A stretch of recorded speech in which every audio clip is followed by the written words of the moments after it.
ప్రశ్న 1. ఆకొన్న కూడు ఎటువంటిది? ఏ. విషం వంటిది. బి. అమృతం వంటిది. సి. అసహ్యకరమైనది. డి.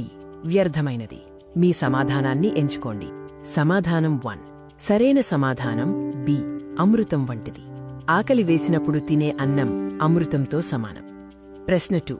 నిజమైన దాత ఎలా దానం చేస్తాడు? ఏ. భయంగా. బి. ఆశ్చర్యంగా. సి. గుప్తంగా. డి. సంకోచించకుండా. సరైన ఎంపికను ఎంచుకోండి. సమాధానం 2. సరైన సమాధానం డి. సంకోచించకుండా. కొందక అంటే సంకోచించకుండా అని అర్థం. సంకోచం లేకుండా ఇచ్చేవాడే నిజమైన దాత. ప్రశ్న 3. మనుజులు దేన్ని ఓర్చుకోవాలి? ఏ. కష్టాలను. బి. కోపాన్ని. సి. అహంకారాన్ని. డి. ద్వేషాన్ని. మీ సమాధానం ఏమిటి? సమాధానం 3. సరైన సమాధానం ఏ. కష్టాలను. పద్యం ప్రకారం కష్టాలను ఓర్చుకునేవాడే నిజమైన మానవుడని కవి భావన. ప్రశ్న 4. ఎవడు వంశతిలకుడు? ఏ. రోషం గలవాడు. బి. ద్వేషం గలవాడు. సి. అందం గలవాడు. డి. వివేకం గలవాడు. సరైన ఎంపికను గుర్తించండి. సమాధానం 4. సరైన సమాధానం డి. వివేకం గలవాడు. వివేకవంతుడే తన వంశానికి గౌరవం తెచ్చే తిలకుడు వంటివాడు. ప్రశ్న 5. తెలుగు యక్షగాన పరిణామక్రమంలో తొలిదశ యక్షగానాల రూపం? ఏ. లఘురూపం. బి. గేయరూపం. సి. పద్యరూపం. డి. చంపూరూపం. సమాధానం 5. సరైన సమాధానం బి. గేయరూపం. తెలుగు యక్షగాన పరిణామ చరిత్రలో గేయరూపంలో ఉండడం మొదటి దశ. ప్రశ్న 6. యక్షగానాల్లో గానాత్మక పాటలకు గల పేరు ఏమిటి? ఏ. జక్కుల రేకులు. బి. కలువరేకులు. సి. మొగిలి రేకులు. డి. సౌరభి రేకులు. సమాధానం 6. సరైన సమాధానం ఏ. జక్కుల రేకులు. గానాత్మకాలైన పాటలను జక్కుల రేకులంటారు. ప్రశ్న 7. క్రీడాభిరామంలో పేర్కొన్న పాట ఏది? ఏ. జక్కుల పురంధ్రి పాట. బి. బాలచంద్రుని పాట. సి. ఎల్లమ్మ పాట. డి. నాగమ్మ పాట. సమాధానం 7. సరైన సమాధానం ఏ. జక్కుల పురంధ్రి పాట. క్రీడాభిరామంలో జక్కుల పురంధ్రి పాట పేర్కొనబడింది. ప్రశ్న 8. సౌరభి చరితమనేది ఒక ఏ. రాక్షసుల కథ. బి. జానపద కథ. సి. మల్లన్న కథ. డి. జక్కుల కథ. సమాధానం 8. సరైన సమాధానం డి. జక్కుల కథ. గద్యంలో సౌరభి చరిత జక్కుల కథ అని వివరించబడింది. ప్రశ్న 9. నవరసాలు ఏ సమాసం? ఏ. విశేషణ పూర్వపద కర్మధారయ. బి. ద్వంద్వ. సి. ద్విగు. డి. రూపక. మీ సమాధానం ఎంచుకోండి. సమాధానం 9. సరైన సమాధానం సి. ద్విగు. నవ 9 అనే సంఖ్య మొదట ఉంది కాబట్టి ఇది ద్విగు సమాసం. ప్రశ్న 10. అతడు వస్తాడో రాడో. Dates minus.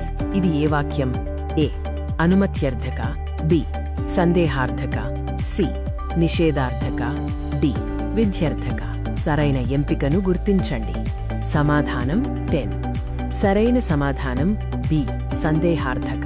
ఒక పని జరుగుతుందో లేదో అనే అనుమానాన్ని లేదా సందేహాన్ని వ్యక్తపరిచే వాక్యం సందేహార్థక వాక్యం. ప్రశ్న 11. సంధి అనగా ఏ. కలిపి రాయడం. బి. విడదీయడం. సి. పూరించడం. డి. ఉదహరించడం. సరైన సమాధానం ఎంచుకోండి. సమాధానం 11. సరైన సమాధానం ఏ. కలిపి రాయడం. రెండు పదాల కలయిక లేదా కలిపి రాయడాన్ని సంధి అంటారు. ప్రశ్న 12. ఒక హల్లుకు ఒకటి కంటే ఎక్కువ హల్లుల ఒత్తులు చేరితే అది ఏ అక్షరం? ఏ. సంయుక్తాక్షరం. బి. ద్విత్వాక్షరం. సి. సంశ్లేషాక్షరం. డి. ఊష్మాక్షరం. సమాధానం 12. సరైన సమాధానం సి. సంశ్లేషాక్షరం. ఒక హల్లుకు 2 లేదా అంతకంటే ఎక్కువ వేర్వేరు హల్లుల ఒత్తులు చేరితే అది సంశ్లేషాక్షరం. ప్రశ్న 13. గీత సినిమా చూసింది. ఈ వాక్యం ఏ కాలానికి చెందినది? ఏ. భూతకాలం. బి. భవిష్యత్కాలం. సి. వర్తమానకాలం. డి. తద్ధర్మకాలం. సమాధానం 13. సరైన సమాధానం ఏ. భూతకాలం. చూసింది అనేది పని జరిగిపోయిందని తెలియజేస్తుంది కాబట్టి ఇది భూతకాలం. ప్రశ్న 14. ఆళి పదానికి అర్థం? ఏ. నివాసం. బి. ఆనందం. సి. ఆకరము. డి. సమూహం. సరైన ఎంపికను ఎంచుకోండి. సమాధానం 14. సరైన సమాధానం డి సమూహం. ఆళి పదానికి సమూహం, గుంపు లేదా వరుస అనే అర్థాలు ఉన్నాయి. ప్రశ్న 15. ఖడ్గం పదానికి పర్యాయ పదాలు: ఏ రణం, సమరం, బి అసి, కత్తి, సి కలము, ఘటం, డి ఖరం, గాడిద.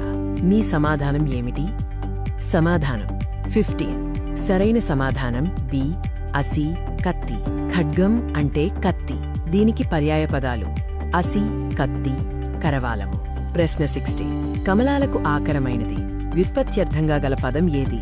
ఏ పద్మం, బి సముద్రం, సి కొలను, డి కందకం. సరైన ఎంపికను ఎంచుకోండి. సమాధానం 16. సరైన సమాధానం సి కొలను.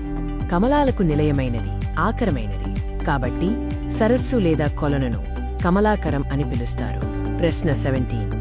ఉపాయం అనే అర్థంలో వాడబడే తెలంగాణ పదం ఏది? ఏ నిబ్బరం, బి ఇంగిలీకం, సి ఇమానం, డి ఇగురం. మీ సమాధానం ఏమిటి? సమాధానం 17. సరైన సమాధానం డి ఇగురం. తెలంగాణ మాండలికంలో ఇగురం అనే పదాన్ని తెలివి లేదా ఉపాయం అనే అర్థంలో ఉపయోగిస్తారు. ప్రశ్న 18.